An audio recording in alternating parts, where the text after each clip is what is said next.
Nós vemos na Bíblia muitas profecias, no livro de Daniel, no livro de Isaías, Jeremias, até mesmo por isso se chamam livros de profetas, também, é claro, aparecem nas Escrituras. Na Bíblia mesmo, no Pentateuco, aparecem inúmeras profecias. Mas você sabia que existem profecias ocultas? O que significa profecias ocultas? Deus, de alguma forma, ele criptografou. Eu vou já te explicar isso. Profecias dentro da Bíblia.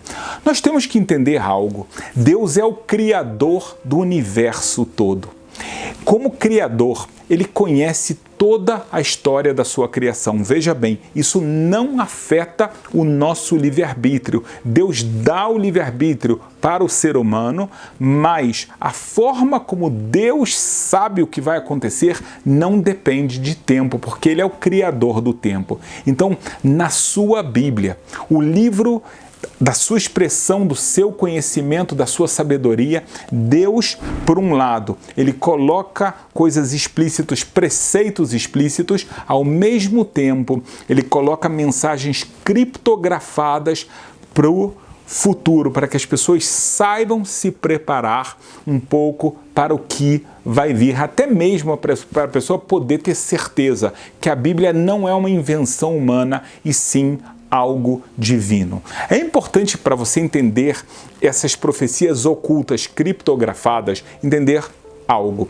A Bíblia no original, além de estar em hebraico, ela não possui pontos, vírgulas, ponto de exclamação ou interrogação. Ela é um texto que está escrito direto às palavras. Ela às vezes vai ter pequenos intervalos, mas de uma forma geral são as letras que formam palavras e elas estão em continuação. Nós temos uma tradição oral de como ler, de como fazer a pontuação, normalmente através de uma melodia, mas o texto original que você pode ver até hoje, ele é um texto corrido. O que acontece é que já na Idade Média, grandes sábios, eles falaram que não começou deles, que eles já tinham a tradição, que existem códigos ocultos na Bíblia. E você pode encontrar esses códigos de várias formas diferentes. Por exemplo, procurando palavras com letras que estão com intervalos equidistantes. Por exemplo, a cada 7 letras você vai contar, aparece uma letra, depois aparece outra, 7 letras depois mais outra e de repente forma uma palavra.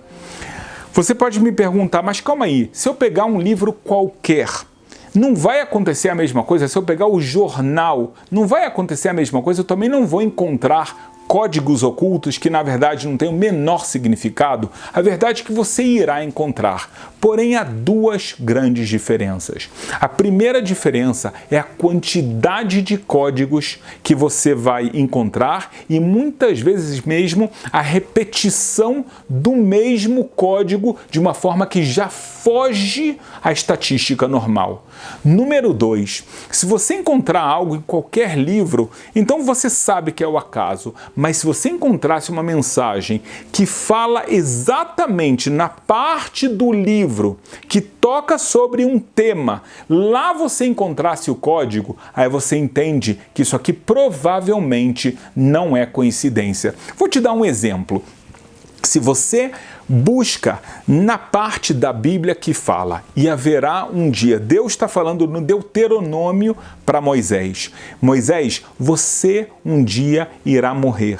E acontecerá que, depois de você passar, vai chegar um tempo em que o povo de Israel vai fazer idolatria, vai buscar outros deuses. Então, nesse momento, irão acontecer tragédias muito grandes para esse povo e eu irei ocultar a minha face do povo de Israel e eles perguntarão aonde está Deus, mas a minha face permanecerá oculta. E só na continuação está escrito que Deus depois novamente vai se revelar.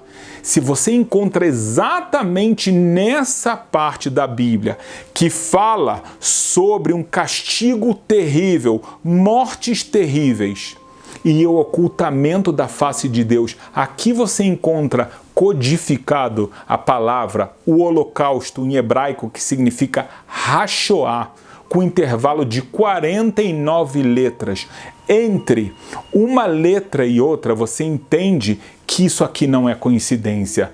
Se você encontra ainda sinais de quem fará esse holocausto nesse mesmo pedaço, aí você entende, não, isso aqui só o Criador do universo poderia saber. E ele colocou exatamente no lugar correto.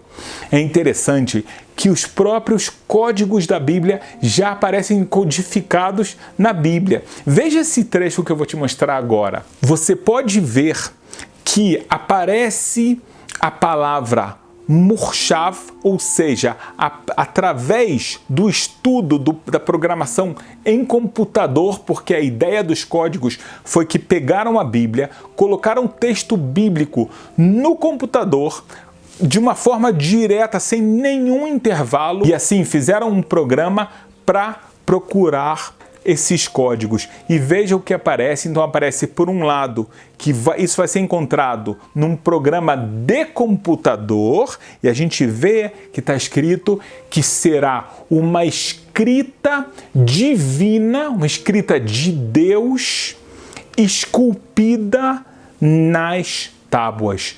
A gente sabe que a ideia de esculpida, por um lado, o esculpir é algo que está interno. Então, o programa de computador irá encontrar as palavras, a escrita de Deus dentro da Bíblia. Por exemplo, fascinante é o homem e a lua. Veja bem, a Bíblia foi dada por Deus no Monte Sinai para Moisés há mais de 3.300 anos. Moisés tinha como saber que uma pessoa vai até a lua. E aqui a gente vai ver um código muito interessante. A gente vê escrito um homem na lua, e ao lado disso a gente vê a palavra foguete em hebraico, que é halalit.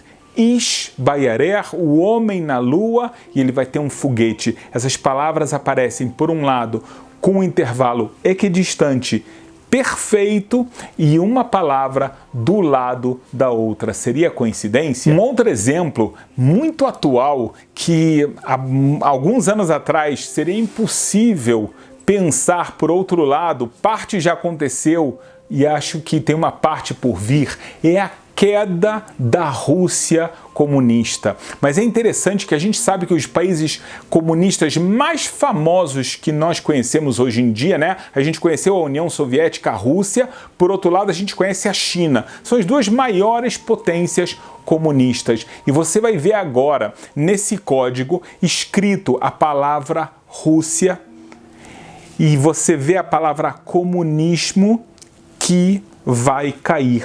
Então aparece exatamente a palavra comunismo, a palavra queda, a palavra da Rússia, e vejam que incrível. A China é a próxima, em hebraico, Sin Rabá. A China é a próxima a cair, ou seja, o comunismo dela alguma hora também irá cair. Um dos exemplos mais fantásticos que nós vimos com a ideia dos códigos da Bíblia foi quando isso aconteceu mais de um ano antes do assassinato do primeiro-ministro de Israel, Yitzhak Rabin. Naquela época, um jornalista americano, utilizando os códigos da Bíblia, ele verificou a morte de vários líderes conhecidos mundiais, por exemplo, John Kennedy. E o que ele viu é que apareceu o nome de Yitzhak Rabin. E ele fala, Yitzhak Rabin, aqui está escrito claramente, com um código de equidistância, que você irá morrer. Mas você tem livre-arbítrio, você tem como se cuidar. Ele avisou um ano antes. Aparece no código a cidade onde ele irá morrer, que é a cidade de Tel Aviv. Aparece o ano. o ano em hebraico, utilizando a gemátria, a numerologia. Você pode aprender melhor sobre numerologia no nosso canal. Aparece o ano de Taf Shin Nun Vav, que sai 1995, tá? Eu já estou trazendo a data hebraico para o calendário gregoriano. Então ele avisou naquela época o chefe do Estado-Maior do Exército, Ehud Barak. Eles não prestaram atenção. Uma pessoa, inclusive, encontrou na porção semanal do assassinato do primeiro-ministro de Israel as palavras esh, fogo, ou seja, duas balas más, ruins no Rabin. As pessoas ficaram espantadas porque isso estava documentado antes do assassinato acontecer.